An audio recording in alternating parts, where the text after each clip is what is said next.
Shegar, thank you very much for being with us. Rajeshji, thank you very much. Mr. Abdullah, thank you. Huda, thank you for working very closely with everybody. Historic day, we started this journey about 2 months back, and Dr. Brian and I and Kishore Bhai and Tushar met first time for an informal meeting, and then we briefed our chairman, Dr. Chandroo, and he said, why not? This is a very important association. We should very quickly do that. He gave us a timeline of about 6 to 8 weeks, and here we are. So I think this will be a very, very productive association, not only for businesses in Singapore, but also businesses back in UAE, creating a bridge between the two associations and companies. And now today we're going to have the signing ceremony. So with that, I will hand over to the chairperson. Maybe Brian, you could go first and say a few words, and then Dr. Chandroo would say. Okay, thank you, Maneesh, for your introduction. Dr. Chandroo, old friend, chairman of the chamber, fellow directors of the chamber, Kishore, Daryanani, Tushar is not here yet. Of course, my good friend Johnson, who is a former member of our EXCO, and my fellow EXCO members, starting with Mr. Musdalifa, who's our treasurer, Donata, and Rajesh Thakur, who's an EXCO member representing IFCO. As you rightly say, it is a very important event for us to be here to sign this MoU with yourselves. And it was something that your chairman and I have been discussing every time we meet on a social function. But I must say, it took you, Maneesh, and Tushar, and of course, our dear friend Johnson, to rather expedite the whole process and make it a reality within a relatively short period of time. For which, on behalf of my patrons, my fellow EXCO members, I express our gratitude. And I mustn't forget the good work done by your team here. Daryanani, and also Radha and Gauri. Of course, Huda.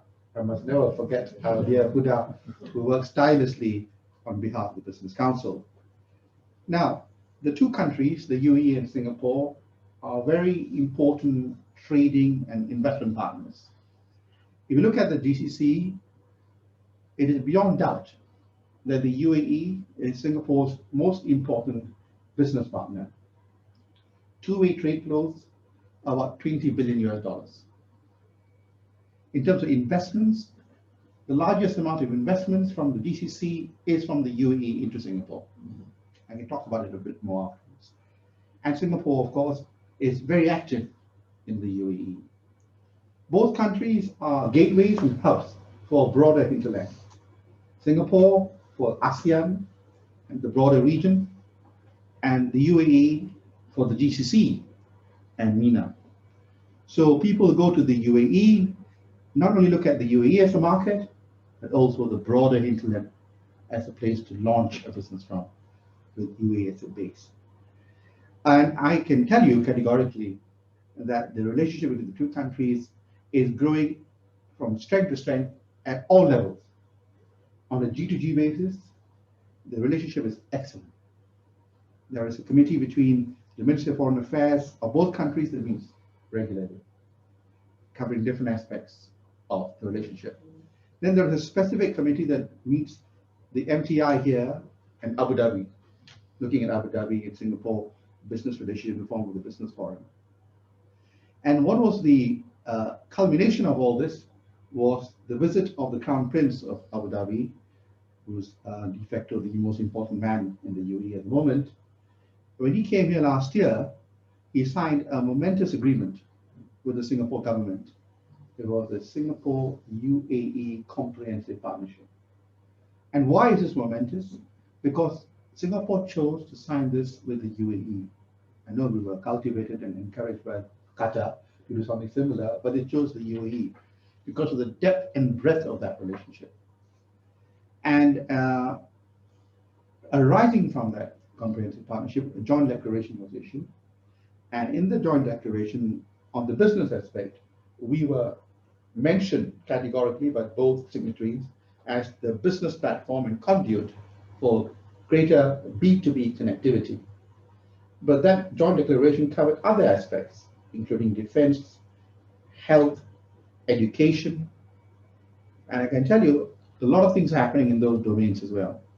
There's the Ministry of Health office in Singapore, in the UAE embassy, that looks after a large number of people from the UAE come here for medical treatment. There's a big industry by itself. Okay? These hospitals have Arabic-speaking staff looking after them, and they benefit tremendously from that. On the education side, there is very close relationship between NUS, as well as also NTU, and the UAE government. Last year, Sheikh Zayed Foundation donated $3 million to the NUS medical faculty to endow professorship, the Sheikh Zayed professorship. And I was invited for that. It was a big event for us because it's a major donation. And on the education side as well, a lot of students come to the NUS for exchange programs, and Singapore students go there as well. So you can see this is a very important nexus, the UAE-Singapore nexus, and we are the primary catalyst or agent for promoting B2B connectivity. Now, can we do that?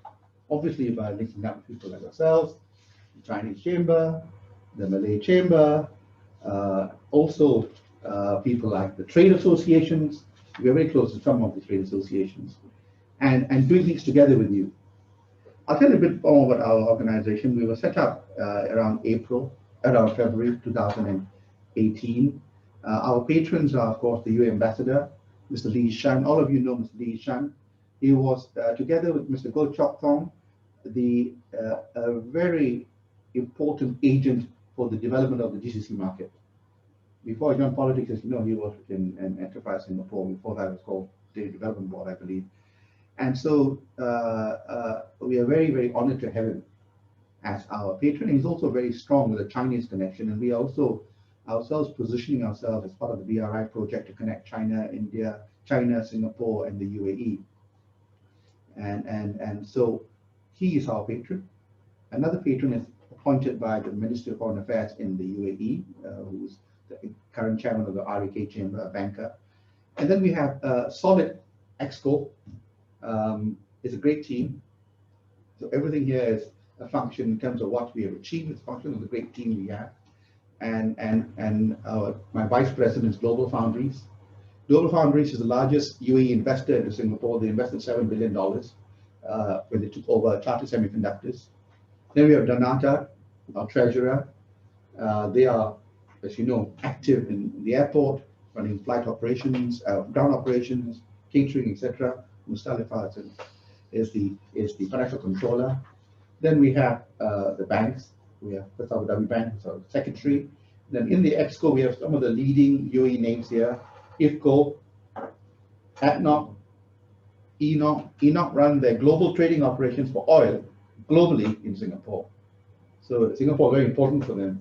Borouge, one of the biggest petrochemical companies in the world, at joint venture with Borealis and ADNOC, run the global marketing for petrochemicals out of Singapore. Emirates Airlines has 5 flights a day into Singapore. Of course, Etihad. Al-Futtaim Group has been in the news lately, unfortunately, because they sold Robinsons. But you know, they're still here because they own Marks and Spencer, Zara, and a number of other sort of retail chains in the fashion industry, and others as well. We have Singapore companies, of course, who are also in our EXCO, who are active in the UAE, like Savannah Jurong, Minehart, and Bank of Singapore. Bank of Singapore, for information, it has got 100 people working in Dubai. So that's why they are in our EXCO. They have got the largest private banking operation in the UAE, I think, from any foreign bank perspective. Even UBS, Credit Suisse, is smaller than Bank of Singapore. And they're growing. Emirates NBD, the bank that I ran for many years, is also in the EXCO.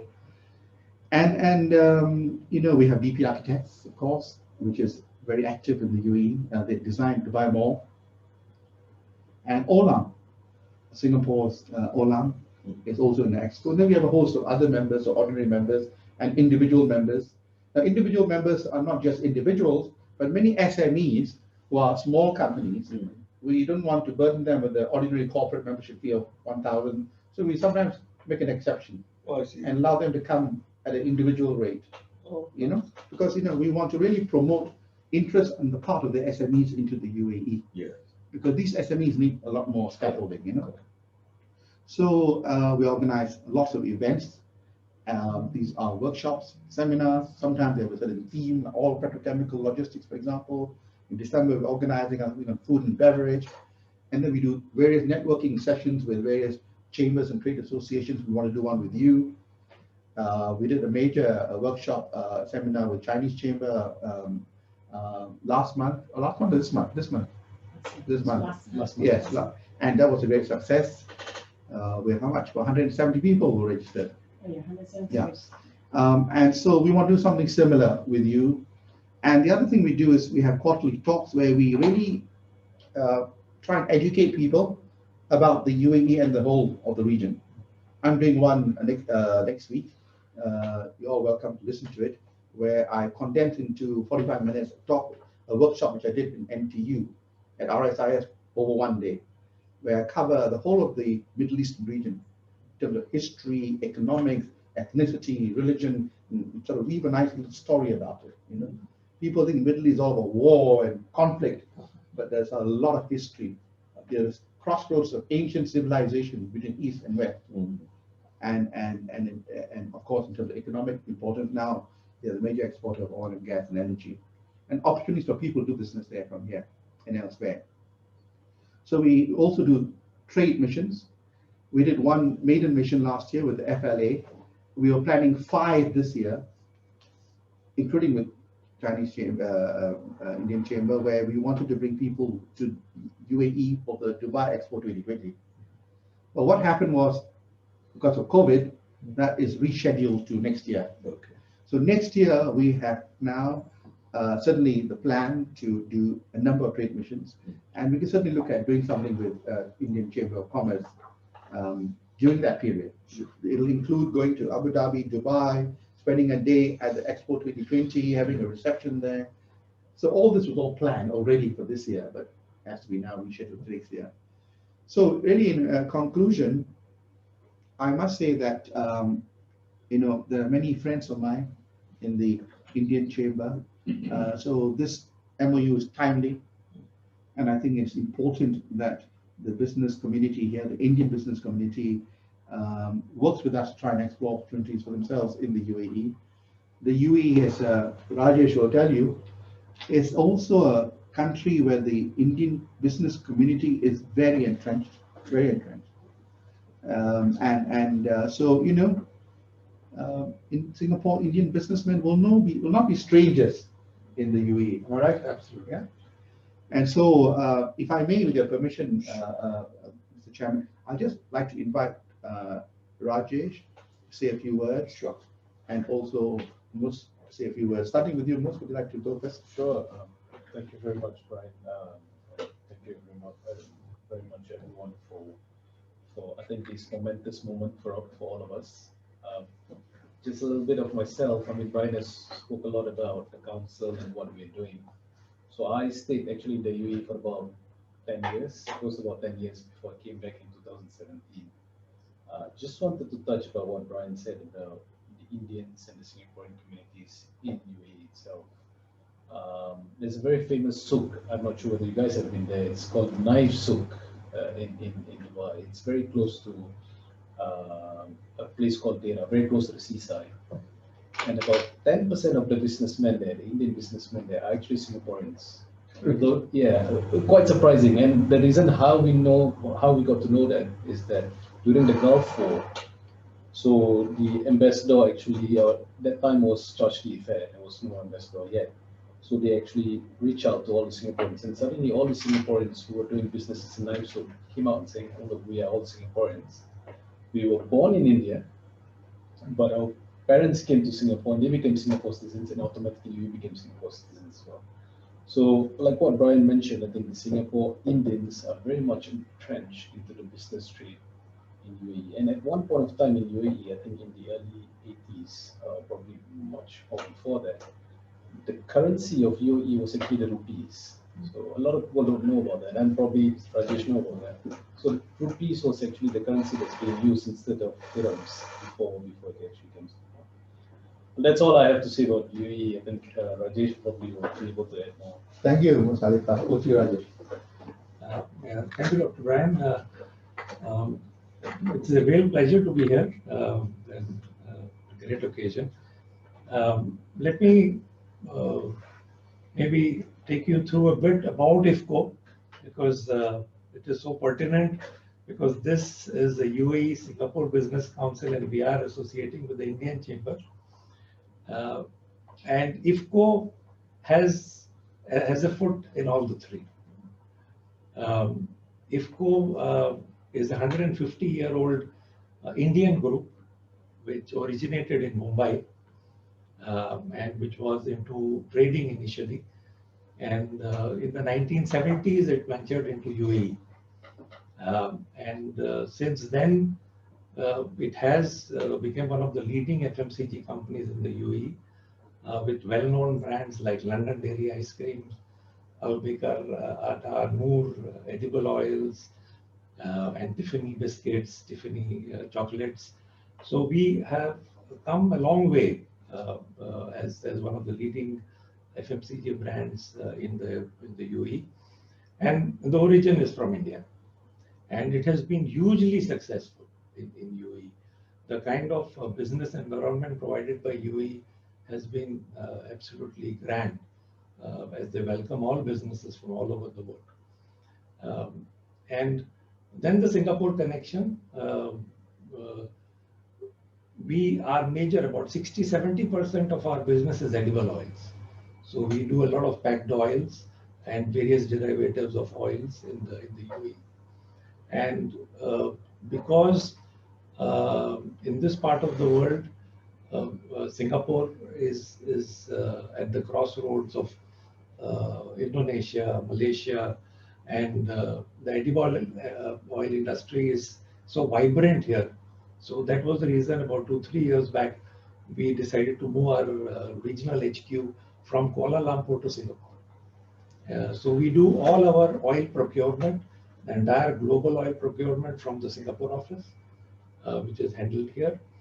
And just to give you an idea about what kind of volumes of business we do, we trade about 3 million tons of edible oil from this office here into our various companies. Starting from India, we have 2 refineries in Malaysia and Indonesia at the origin. Then we have refineries in India, in Pakistan, in UAE, in Saudi Arabia, in Egypt, Algeria. So, I mean, that is the kind of the footprint which IFCO has in India, in Singapore, and in UAE. So it is, I mean, it is very pertinent for us as IFCO to be part of the UAE Singapore Business Council, and this association adds one more. It's like going back in time, wherein the origins of the group are Indian, basically. So I'm very happy to be part of this, and I'll be happy to contribute in any way to bring the 2 associations together. Thank you. Thank you so much, Rajesh. Thank you. Over to you, Jeremy. Thank you. Okay. I think that was a great introduction, a great insight. So much that we can explore. Dr. Brian, my good friend, my brother, and very, very close associate. I fondly remember him as a banker, and a very serious banker, of course. You know, all bankers are, because they don't want to give you money unless and until they are convinced that you will return back. But we don't have a sense of humor. We're not allowed to have a sense of humor.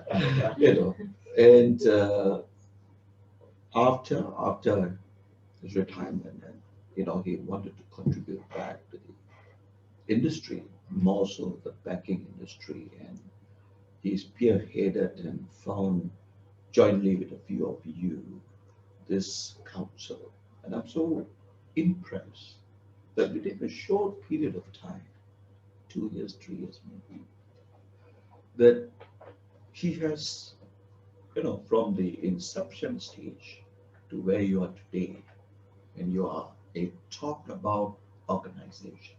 I mean, that is something I'm very impressed, because it is not easy to start a community organization. I mean, it's a business council though, but it's for the business community.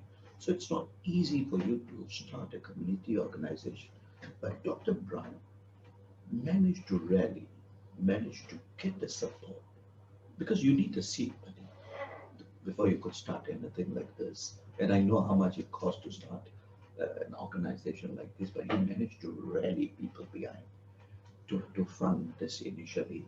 He also rallied the good people I can see, the treasurer here, the gentleman who just spoke about this organization, and other council members to come together to accomplish a common objective. And that is something, it's truly outstanding, and not many will accomplish that. It takes a quality of a great leader to harness people, get them together, share one common view, and accomplish that objective. It's not easy, but he has done it. You're too kind to me, my brother. I have to do what I deserve these comments. My heartiest congratulations, to him, and it takes us great honor and pride for the Indian Chambers, which has got 95, 96 years of history in wanting to associate ourselves with your esteemed organization. I think there's so much of synergy I see. From what I hear, UAE is a thriving place, regardless of what's happening now, but it's a thriving place. And I know for sure UAE will be one of a dominant market tomorrow. So it is very opportune for the chamber, the Indian chamber, to join hands with your council to work together. Basically, our objective as a chamber, and I have my vice chairman Maneesh next to me, he chairs the international and bilateral committee. Basically, this committee looks after international affairs, signing MoUs, will be responsible to connect our SMEs, even our MNCs, if possible, connect overseas partners. And I'm so happy that both these chambers bridging this connectivity and making things possible.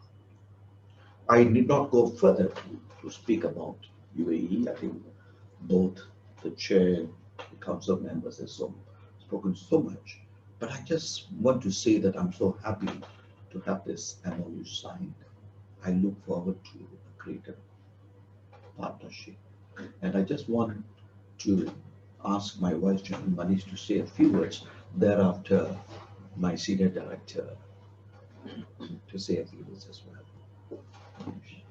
Thank you, Chairman. I have spoken, but one more time, thank you very much, Dr. Brian, Dr. Chandroo, for making this happen. See, it takes two important leaders with vision to speed up things. I understand this was delayed a few months last time, but thanks to both of you. As a person leading the committee with very able partners like Kishore Bhai, Tushar and others, and Johnson with us, our job is to first get alignment of thought between the two chambers. But the hard work starts from here, Dr. Brian. We want to see some real tangible benefits coming to your members and our members. And that is for the next meeting. But you two chairmen have given us the platform. I assure you that now we will create multiple webinars. If we can have delegations, why not? But if not, we will still work with the constraints we have. And we will make sure that there are some tangible benefit. As I always tell Johnson, even if we can make 10 people 5 here, 5 there benefit, I think we've done some goodness. Sure. So I assure you that we'll do the next hard work from here. Kishore. Good afternoon, everyone. It's my pleasure to be here at this momentous occasion of the MoU between SICCI and UAE. I'm basically a trader. I've been doing business with the UAE for the last 30 years, right? I've been importing and exporting to the UAE as well. I know UAE is a very important location because it's a gateway to the Middle East. It's also the gateway to Africa. At one time, it was gateway to even the CIS countries. So we're basically exporting a lot of things to UAE. And times changed, we were also importing from the UAE. We were about to set a factory or office space in Jebel Ali some time back. Somehow it was delayed because of some procedures, you know. Anyway, I think that with this signing, there will be a great exchange of ideas, a lot of business opportunities from people in Singapore to UAE and UAE to Singapore.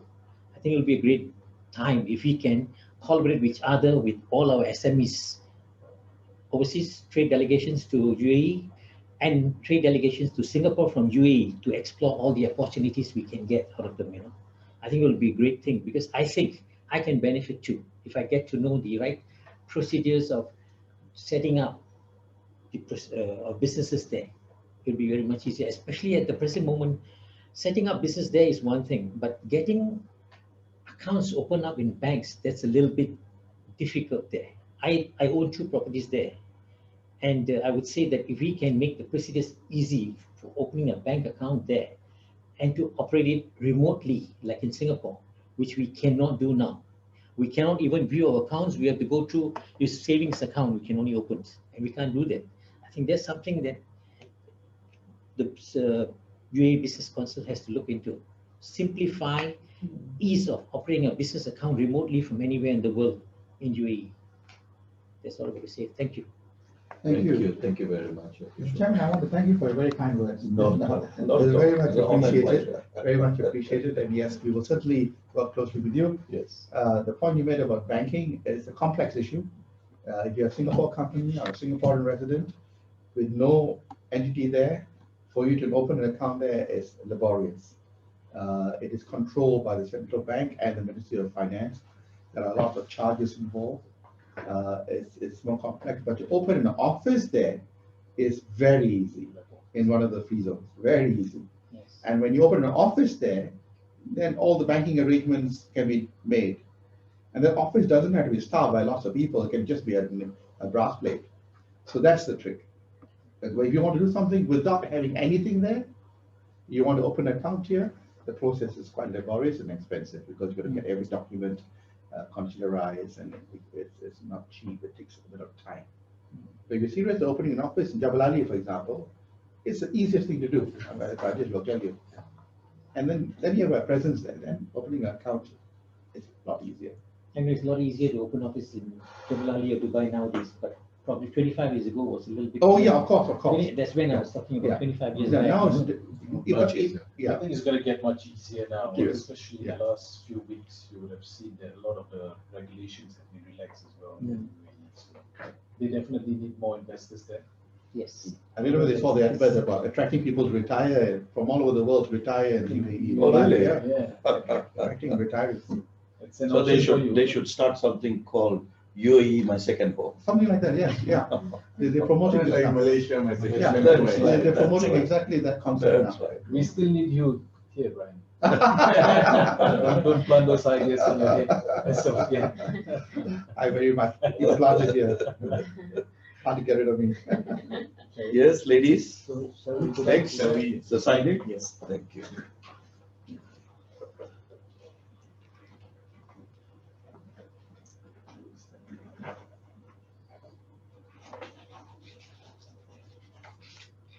Once they exchange, then Okay, initial. We need to initial. Yeah, yeah. I think that's that.